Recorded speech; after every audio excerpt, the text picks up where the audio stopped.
and it's obviously gives you the platform as a team to get some good work in prior to the season. You mentioned the facilities being always good, so just behind you where you can see us, so the players' coach will arrive shortly, then they're going to go straight into the gym. That is to our left. They'll get changed, I assume, do some exercises? Yeah, just a bit of prehab, like prehabilitation, sort of like injury prevention, little stretches, a little bit on the bike. I think you have to do less when the weather's warm, I think, because why don't we get one of those? The blood flowing. Hey, why don't we get one of those? It's not an Uber, is it? Would have been way better. And then to our right is where the pitches are. So there's two setups. One that is for ball work. That's behind. Well, you can't see them. There's some fences there. It's behind those fences. We'll have a look in a minute. And then there's a great big pitch that is for warm-ups. There's some bike tents. There's also some tents just to get out of the sunshine because it's very sunny. Does that have any kind of impact? No, of course it does, yeah. I mean, when you're dealing with this kind of heat, you've got to think about the hydration. You have to think about, how much exercise you do, you fatigue quicker. So, yeah, hydration's key. Sun cream, all the usual things that you would do if you were sunbathing, but you're not. Unsurprisingly, there are some United fans here already. They've got shirts and pens and balls and things to get signed. Yeah. Because it's the very first day, does that put a little spring in your step when you get off and you go, right, and there's people shouting and everyone's so excited that it's Manchester United and that we're in Los Angeles? Of course it does. I mean, when you realise the magnitude of the football club, when you step off and you're just coming for a training camp and there's already people, and we've been here an hour before the team, and there's been people sat here waiting and prior to we even arrived. So when you realise how important it is, the fan base over here and the interaction, then of course it gives you an extra spring in your step. It's a different demographic than you're usually playing in front of. So we're going to watch training shortly, and when we do, we'll be able to look at individual players and talk about their routines and what opportunities they might have for this tour. Yeah. But there's a few younger players here because of players that were involved in international tournaments. It's a big opportunity for them because we've seen Eric give players like Garnacho, Kobbie Mainoo opportunities, and not just opportunities, spots in the starting lineup regularly. Yeah, but the key is the word you say there, opportunity. Every day is an opportunity to be in front of the manager, to impress the new coaches, to show what you can do in this environment and step up. As you say, we've seen it over the last couple of years with Garnacho, with Kobbie Mainoo and the likes, who've come in and really taken the shirt and taken their smaller opportunities and made them bigger ones. So yes, of course, it's important for the young players. Before we go anywhere, look at this. Show 'em, Holly. Show 'em. There we go. How are we feeling? Who do you want to see? I want to see Marcus Rashford, who is the GOAT. He's the GOAT. What does it mean to have Manchester United in Los Angeles? It means everything. Biggest fans in the whole of USA, basically. The biggest fans? Yep. Agreed? Yes. Agreed. Oh. Yes. Good tour? Going to be a good tour? Yeah. Good tour? Yeah. How's your day? Good. I'm really pleased about that. Right, in front of us is the pitch. That's where United are going to be coming first. Once they come out of the gym, they're going to park, they're going to sign some shirts, they're going to speak to some fans, then they're going to get on this pitch down here and start kicking a ball about. And I suppose that's it. That's when the season begins. Yeah, of course. Same as anything. You've got for the players. It's just about keeping it simple. There is a lot of hype, there always is, but they have to keep it simple, focus on the detail, and that includes, as I say, the stretching over there. Yeah. After having a long flight as well, it's always important, and just making sure they're in a good frame of mind and they're jovial, but they're ready to work. Well, I was going to ask you that. You mentioned the stretching and there being a long flight. Because it's the very first day, how intense is this session going to be? I think they'll build into it, but it won't be crazy. But you still got to remember it's pre-season. You've got to get the work into the legs. So, everything we look at has prior preparation from the coaches, from the manager, including the flight. What time do you sleep, whether you have caffeine on the plane. All these different details is to prepare you for training and then the games ahead. Did you have caffeine on the plane? I didn't have caffeine on the plane. No, I think you did. Let me don't talk about that. In terms of the facilities here, this is exactly what you want, right? Yeah, perfect. Surface is always good.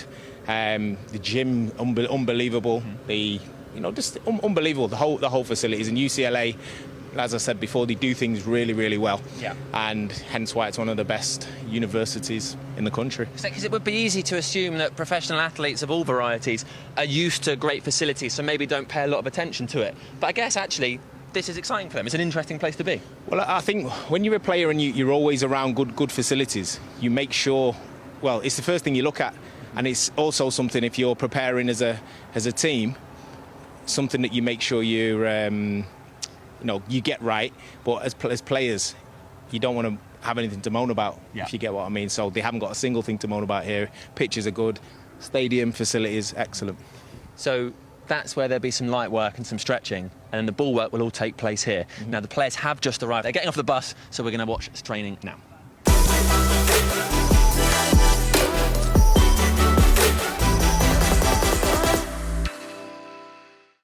So, Danny, obviously, there have been 2 pre-season games already, but this is the first session here in America of this part of tour. What's the first session all about? We've just seen some session on the bike there. No, they're moving around here for, it looks like some stretching. Yeah, it'll be quite light.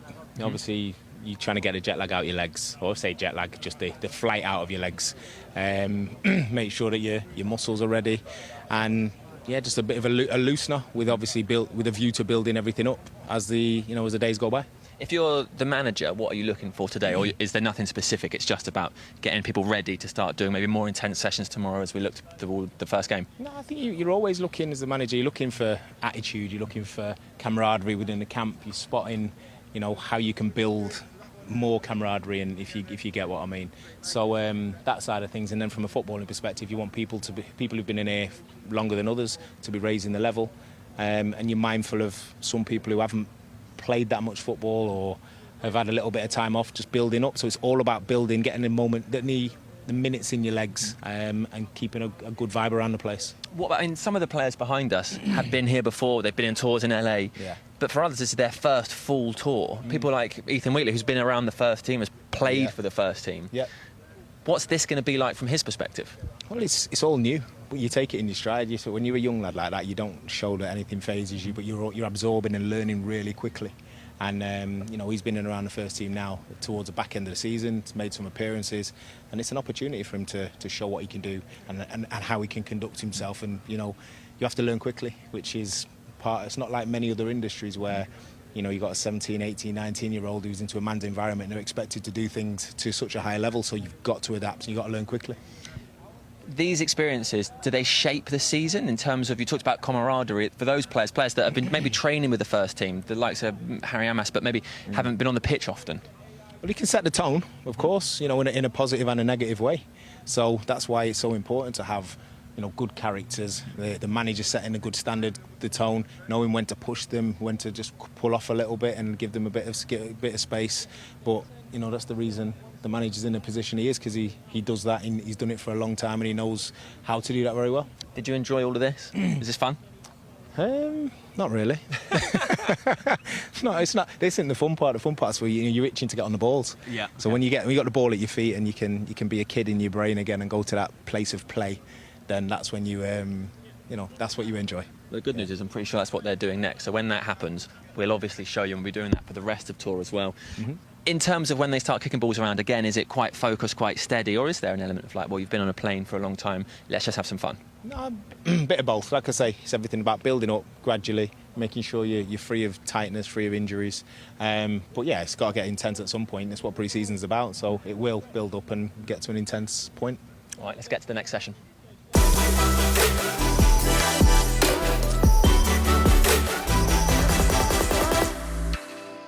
Danny, you said if you were out there, you'd want to get on the ball. The players are now out there and they've started kicking balls, having a little run. But before they got moving, Erik ten Hag had everybody in a huddle and he spoke to them for a few minutes. What do you think he's saying? He's just setting the tone. I think telling what he demands from people, what he expects of the training, of the games, of the tour. Probably setting his standards, interacting, see if anyone else has got anything to say. Yeah, we're going to get run over. So I'm going to move you in. Yeah, just see if anybody else has got anything to say. Yeah. Just get the general feel from the group, really. Would you expect players to speak up at that moment? Yeah, of course. Yeah, I think you've got enough senior players, or people with voices, people with characters that would, if they want to say something, they would speak up. Yeah, and I think it's welcomed. At times like this where you ask for your opinion, I think it's welcomed. Whilst it may not change anything, it's welcome to understand what the feeling of the group is. Yeah.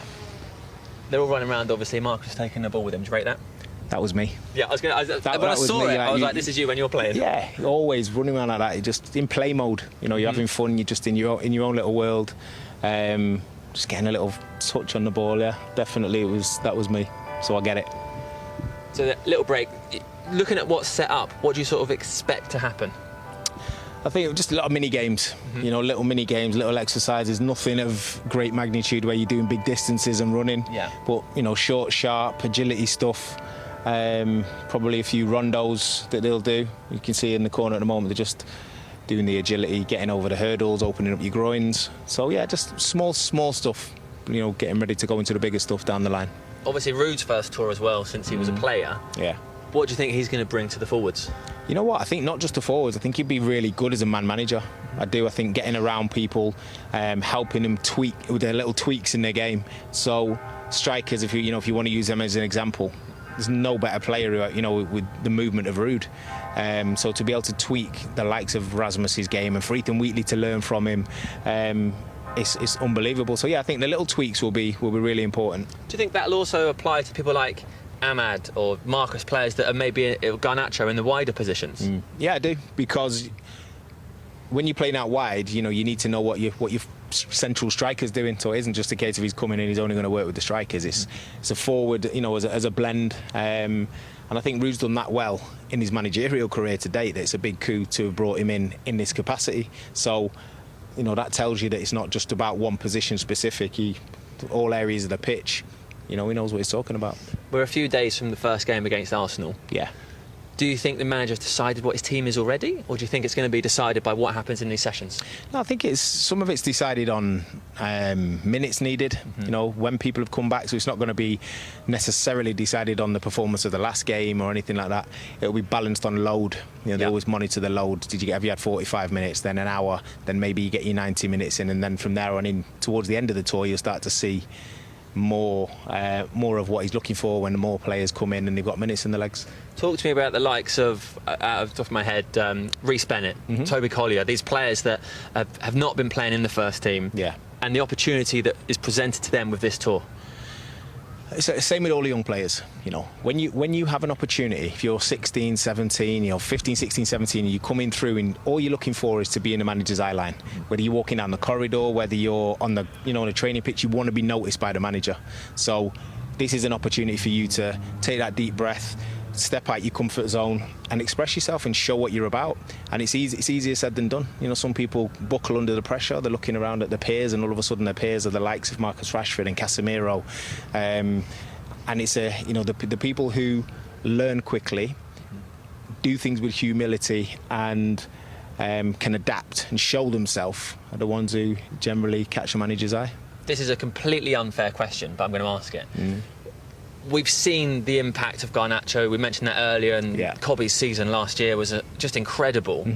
It's not fair to say who's going to do that next, because these are super talented players and the opportunities existed and so on. But are there players you look at and you go, yeah, I really see a future there? Of course. You know, every one of them who's there at the moment, and this isn't just a blanket comment, but everyone who's there at the moment could catch a manager's eye. Somebody could get injured, they could get an opportunity. You only have to look at Marcus Rashford for that. His trajectory was very much playing in the under-18s, had barely played under 21s. Then all of a sudden he gets an opportunity in the first team. So yes, it's not all about, oh, it's definitely going to be this player. It's sometimes an opportunity arises, and they've all got that opportunity to be in front of the manager at the moment. Absolutely. Speaking of opportunities, we are presenting so many opportunities for you to keep up with everything that is happening on our Manchester United Tour of America. It's 2024. This is all presented by Snapdragon, and be across everything, because we've got so much to show you over the next few days.